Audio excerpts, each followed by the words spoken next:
గ్రామాల విలీనం పేరిట కాంగ్రెస్ ప్రభుత్వం గ్రామాల్లో చిచ్చు పెట్టింది. చిన్నగా పట్టణాలను మరింత విస్తరించేలా గ్రామాలను విలీనం చేస్తోంది.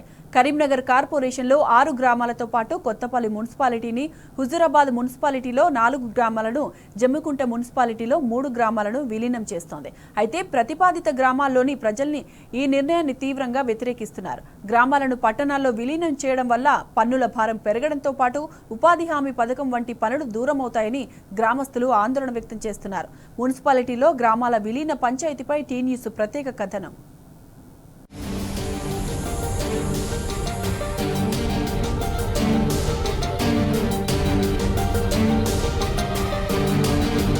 కరీంనగర్ ను గ్రేటర్ కరీంనగర్ గా మార్చాలని చాలా రోజులుగా ప్రతిపాదనలు ఉన్నాయి. ఈ మేరకు సమీప గ్రామాలైన పద్మనగర్, రేకుర్తి, సదాశివపల్లి, అలుగునూరు, వల్లంపహాడ్, తీగలగుట్టపల్లి గ్రామాలను కరీంనగర్ లో విలీనం చేశారు. ఇప్పుడు మరోసారి చింతకుంట, లక్ష్మీపూర్, మల్కాపూర్, బొమ్మకల్, గోపాల్పూర్, దుర్సేడ్ 6 గ్రామాలతో పాటు కొత్తపల్లి మున్సిపాలిటీని కూడా కరీంనగర్ లో విలీనం చేశారు. అయితే తమ గ్రామాలను కరీంనగర్ లో విలీనం చేయటం వల్ల పన్నుల భారం పెరగడంతో పాటు అభివృద్ధికి దూరమవుతామన్న ఆందోళన స్థానికుల్లో వ్యక్తమవుతోంది. ఈ మేరకు గోపాల్పూర్, దుర్సేడు, చింతకుంట గ్రామస్తులు రాస్తారోకో చేపట్టి తమ నిరసన వ్యక్తం చేశారు. కలెక్టర్ను కలిసి తమ గ్రామాలను కార్పొరేషన్లో కలపొద్దని విజ్ఞప్తి చేశారు. గ్రామ పంచాయతీ నుంచి నగరపాలక సంస్థల్లో విలీనమైతే ఉపాధి హామీ పథకం నుంచి కూలీలు దూరమవుతారని, పన్నుల భారం పెరుగుతుందన్నది వారి ఆరోపణ. ప్రభుత్వం ఈ విషయంలో తమ నిర్ణయాన్ని మార్చుకోవాలంటూ డిమాండ్ చేస్తున్నారు. హుజూరాబాద్ నియోజకవర్గంలోని సింగపూర్ గ్రామం మాకు గత మున్సిపాలిటీలో గత 4 సంవత్సరాల కిందట మాది గ్రామం విలీనం కావడం జరిగింది.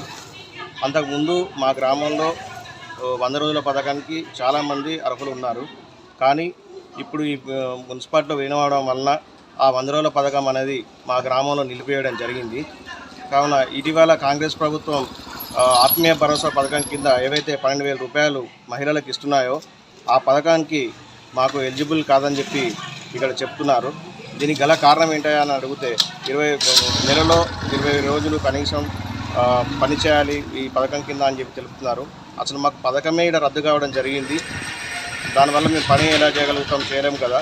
కాబట్టి గతంలో ఎవరికైతే ఈ 100 రోజుల పథకానికి సంబంధించిన అర్హులు ఉన్నారో వారి జాబితాను తీసుకొని దానిలో భూమి లేని వారికి ఖచ్చితంగా ఆత్మీయ భరోసా పథకం అనేది ఇవ్వాలని చెప్పి మేము కాంగ్రెస్ ప్రభుత్వాన్ని మా గ్రామం తరఫున మేము డిమాండ్ చేస్తున్నాం. మా చింతకుంట గ్రామంలో చాలామంది నిరుపేదలు ఉపాధి హామీ పనిచేసే జీవనం గడుపుతూ ఉన్నారు. ఈరోజు రాష్ట్ర ప్రభుత్వం అయితే రేవంత్ రెడ్డి గారి ప్రభుత్వం అయితే ఉందో మా చింతకుంట గ్రామాన్ని మున్సిపాల్లో విలీనం చేస్తూ మొన్న జరిగినటువంటి అసెంబ్లీలో తీర్మానం చేయడం జరిగింది. దానిని మా చింతకుంట గ్రామ ప్రజలందరూ కూడా వ్యతిరేకిస్తూ ఉన్నారు. ఇది అన్యాయం.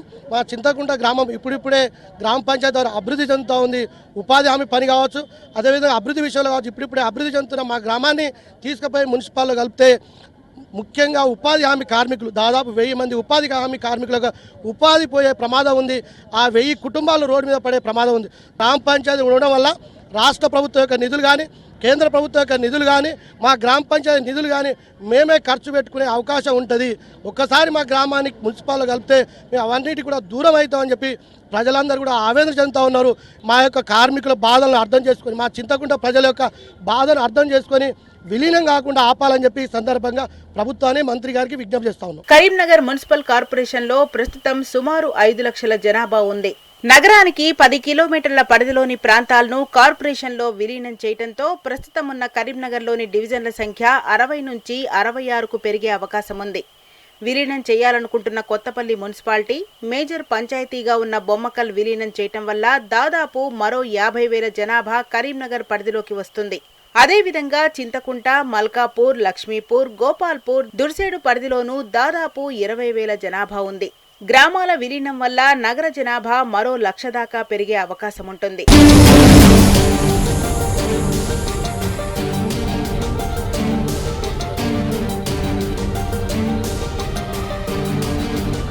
జిల్లాల పునర్విభజన, మున్సిపాలిటీల అప్గ్రేడేషన్తో గ్రామాల రూపురేఖలే మారిపోయాయి.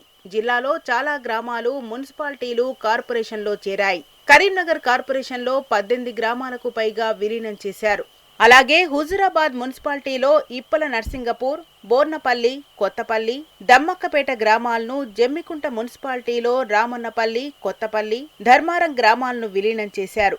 దీంతో హుజురాబాద్, జమ్మికుంట, చొప్పదండి మున్సిపాలిటీలో 20కి పైగా గ్రామాలను కలిపారు. ప్రస్తుతం సదరు గ్రామాలు పంచాయతీ పాలకవర్గం నుంచి మున్సిపాలిటీలో వార్డులుగా మారగా ఉపాధి పథకం దూరమైంది. ఆయా గ్రామాల్లో సుమారు 9,000 మందికి పైగా కూలీలు, ఉపాధి పనులు లేక ఇతర ప్రాంతాల్లో ఉపాధి వెతుక్కుంటున్నారు. విలీన గ్రామాల్లో సైతం ఉపాధి పనులు కల్పించాలని ప్రజా ప్రతినిధులను వేడుకుంటున్నారు. నా పేరు బెల్లపు కరుణాకర్ అండి. నేను ఈ చింతకుంట గ్రామస్తుని. ఈ చింతకుంట గ్రామం ఏదైతే మున్సిపాలిటీలో కలవాలని ఒక నిర్ణయం తీసుకుందో ఈరోజు కాంగ్రెస్ ప్రభుత్వం, దీన్ని మేము వద్దంటున్నాం. ఎందుకంటే ఇది దాదాపు చింతకుంట గ్రామం అనేది 2,500 ఎకరాల విస్తీర్ణంలో విస్తరించబడి ఉన్నది. ఇక్కడ చాలామంది ఉపాధి కార్మికులు ఉన్నారు. అంటే బీపీఎల్, బిలో పావర్టీ లైన్ కింద ఉన్న వాళ్ళు 20% పీపుల్స్ ఇక్కడ ఉన్నారు. దాదాపు 20,000 జన సామర్థ్యం కలిగిన ఈ గ్రామ పంచాయతీని ఇప్పుడు మున్సిపాలిటీలు అయితే ఏ విధంగా కలపాలనుకుంటారు. ఇక్కడ మనకు పైకి చూస్తే శాంతినగర్, వెనుక సమ్మక్క సారక్క గద్దెలైనా కానీ, ఇక్కడ డబుల్ బెడ్రూమ్ ఇల్లు అయినా కానీ, ఇక్కడ ఎవ్వరూ కూడా ఆర్థికంగా అభివృద్ధి చెంది లేరు. ఇక చాలామంది ఇప్పటికీ వ్యవసాయాన్ని నమ్ముకొని బతుకుతున్నారు. దాదాపు ప్రభుత్వ లెక్కల ప్రకారం ఇక్కడ 2,000 ఎకరాల్లో ఇప్పటికీ కూడా వ్యవసాయం జరుగుతుంది. అదేవిధంగా ఇక్కడ మనకు మత్స్యకారులు కూడా జీవిస్తున్నారు. అదేవిధంగా ఇక్కడ పశువులను పెంచుకొని కూడా చాలామంది పశువుల మీద ఆధారిత వ్యవసాయం కూడా చేసుకుంటే చాలా కుటుంబాలు ఆ విధంగా ఇంకా జీవనాన్ని కొనసాగిస్తున్నాయి. ఇక్కడ అభివృద్ధి చెందిన వాళ్ళు లేరు. మనకు మున్సిపాలిటీలో కలవాలి అంటే అభివృద్ధి చెందిన వాళ్ళు అయితే కలపాలి, కానీ ఇక్కడ అభివృద్ధి చెందిన వాళ్ళు లేరు. మాకు కావాల్సింది గ్రామ అభివృద్ధి. ఈ గ్రామానికి ఏమేం కావాలో అవి చూసుకోండి. ఇక్కడ సరైన స్కూళ్ళ వసతులు కానీ, వైద్య రంగాన్ని అభివృద్ధి చెందడం కానీ, ఇక్కడ ఉన్న కూలీలకు సరైన వేతనాన్ని ఇప్పించడం కానీ, ఇలాంటి మాకు ఆర్థిక వనరులను తీసుకురావడం కానీ, ఇక చాలామంది మహిళలు ఉన్నాయి, మహిళా సంఘాలు ఉన్నాయి, వాళ్ళకి లోన్లు ఇంకా మంచిగా లోన్లు ఇప్పించి వాళ్ళకి ఉపాధి అవకాశాన్ని కల్పించడం కానీ కావాలి. అంతే తప్ప మాకు ఈ గ్రామాన్ని పట్టణంలో విలీనం చేయడం వద్దు. పేరు లత, మాది చింతకుంట గ్రామం. మా ఊరిలో ఉపాధి హామీ మీదనే ఎక్కువ 800 మంది ఉపాధి దీని మీద బతుకుతున్నాం. మా ఊర్లో ఎక్కువ పనులు లేవు. కార్పొరేషన్లో పడితే చాలా ఇబ్బందులు ఉంటాయి. మత్స్యకారులకు, రైతులకు, అందరికీ అన్నిటికీ ఇబ్బందే. ఒకవేళ పడినా మాకు ఉపాధి హామీ పని తీసేయకుండా చూడాలి. పడద్దు మా కార్పొరేషన్లో పడద్దు. దీని మీద చాలా మంది 800 మంది దీని మీదనే బతుకుతున్నాం. మాకు ఏమి భూములు, జాగాలు, ఏమి ఆస్తులు లేవు. దీని మీదనే బతుకుతున్నాం. పడితే చాలా ఇబ్బంది అయింది. దయచేసి మా కలపకుండా చూడండి.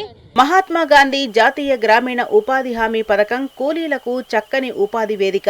కానీ విలీన గ్రామాల్లో ఉపాధి పనులు లేక పనులు వెతుక్కోవలసిన పరిస్థితి. మున్సిపాలిటీల్లో కలిసి తమ గ్రామం హోదా పెరిగిందని సంతోషించాలో, పనుల్లేక పస్తులుండటంపై రోధించాలో తెలియని అయోమయ పరిస్థితి. ప్రభుత్వం ఇటీవల ఇందిరమ్మ ఆత్మీయ భరోసా పేరుతో ఏటా 12,000 రూపాయలు ఇచ్చేందుకు సర్వే నిర్వహించిన విషయం తెలిసిందే. దీంతో ఇప్పటికే ఉపాధి పథకంపై నీలినీడలు కమ్ముకోగా ఆత్మీయ భరోసానైనా అందించాలని కూలీలు డిమాండ్ చేస్తున్నారు.